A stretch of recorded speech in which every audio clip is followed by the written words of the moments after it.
बॉलीवुड में अपनी बेहतरीन एक्टिंग से नाम कमाने वाली राखी अब बड़े पर्दे से दूर है, लेकिन अपनी शानदार फिल्मों के जरिए वह आज भी जब तब दर्शकों को याद आ जाती है। अपने करियर में सैकड़ों फिल्मों में काम करने वाली राखी की पर्सनल लाइफ काफ़ी उतार चढ़ाव भरी रही है। राखी जब 16 साल की थी तभी उनकी शादी बंगाली फिल्म निर्देशक और पत्रकार अजय विश्वास से हो गई थी। शुरुआत में तो सब ठीक रहा, लेकिन बड़े ही लाड में पली राखी को अजय विश्वास के घर का माहौल कुछ पसंद नहीं आया। दोनों करीब 2 साल साथ रहे और राखी ने अजय से तलाक ले लिया। लेकिन अजय से संपर्क में आने के बाद उनका फिल्मों की तरफ रुझान हो गया, जिसके बाद राखी ने फिल्मों में आने का विचार बनाया और बंगाली फिल्मों से अपने करियर की शुरुआत की। जीवन मृत्यु फिल्म से राखी ने हिंदी फिल्मों की ओर रुख किया। बॉलीवुड में एंट्री के बाद राखी की संपूर्ण सिंह कालरा उर्फ गुलजार से मुलाकात हुई। गुलजार उन दिनों बड़े फिल्म लेखक थे।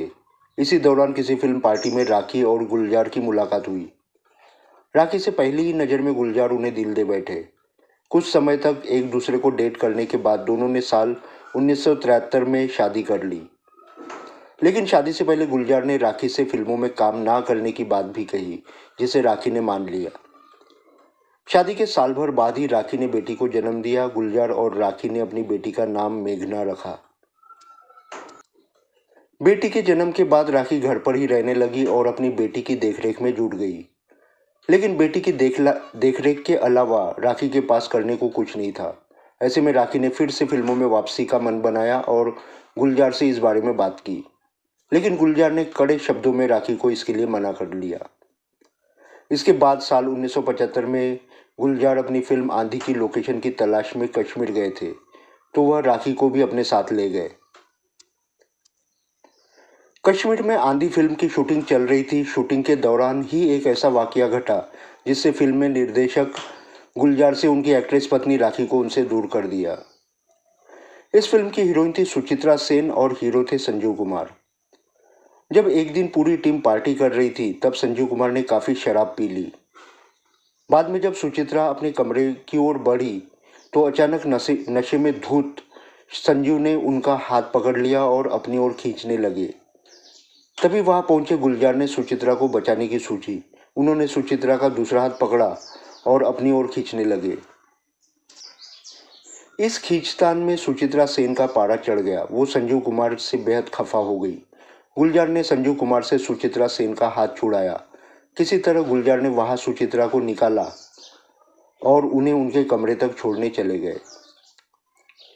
सुचित्रा को उनके कमरे तक पहुंचाने गए और उसके बाद गुलजार ने सुचित्रा को कुर्सी पर बिठाया और थोड़ी देर तक बातें करते रहे। लेकिन जब वो जाने लगे, सुचित्रा उनसे लिपट गई।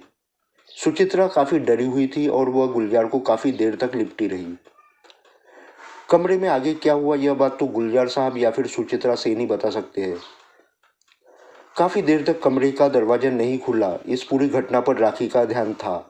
राखी कमरे के बाहर खड़ी गुलजार के बाहर निकलने का इंतजार कर रही थी।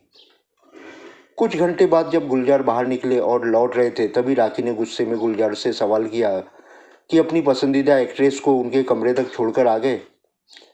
गुलजार ने मामले को संभालने की कोशिश की, लेकिन राखी का गुस्सा 7वें आसमान पर था। उनकी आवाज़ इतनी तेज थी कि होटल का स्टाफ भी इकट्ठा हो गया।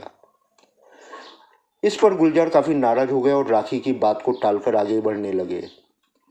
लेकिन राखी ने गुलजार का रास्ता रोक लिया और उनसे फिर वही सवाल किया।